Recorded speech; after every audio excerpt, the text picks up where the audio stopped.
কাজে তোমরা কি করবে বলো তো, তোমরা ডার্মার একটা এই যে 6 বা 12 প্যালেট কিনে নেবে। ডার্মা পারলে 6 প্যালেটটা কিনে নিও, ভালো হবে। ঠিক আছে, বোঝা গেল? ব্যাস, সেটা হয়ে গেল।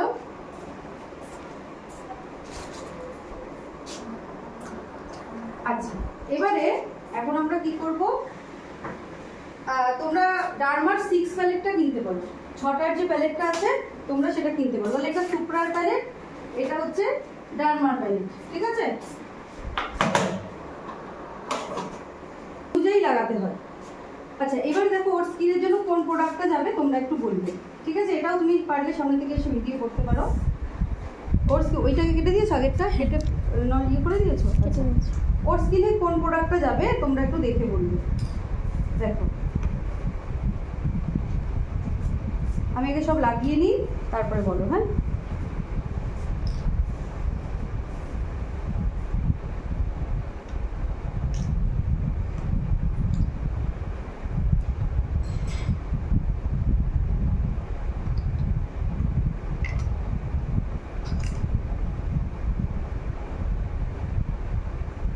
এগুলোর মধ্যে কোনটা মনে হচ্ছে বলো তো ওর স্কিনে শেডে যাবে? এখন যেটা লাগালাম, লাস্ট যেটা আমি লাগালাম সেটা যাবে। তাহলে বুঝতে পেরেছো, যখন আমরা প্রোডাক্ট বুঝতে পারবো না যে কোনটা লাগাতে হবে, তখন আমরা কি করব, তখন আমরা বুঝে নেব একটু লাগিয়ে, গলার এখানটা একটু করে প্রোডাক্ট লাগিয়ে দেখে নেবে। এটা না শেড শেখানো যায় না কাউকে, যে আমি কী শেড লাগাবো, এটা কোনোদিন শেখানো যায় না। বুঝতে পারলে? যে অনেকেই আমাদের প্রশ্ন করে যে এই স্কিনে কী লাগাবো, ওটা করা যায় না।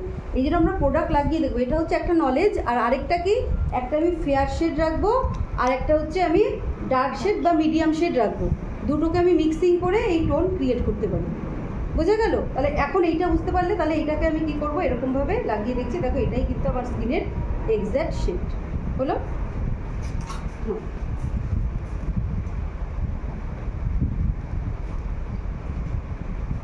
এবারে আমরা কি করবো, একটু ধরো তো এটা। তাহলে আমি কোনটা দেখলাম ওর এক্স্যাক্ট শেড, শেডের নামটা কি আছে,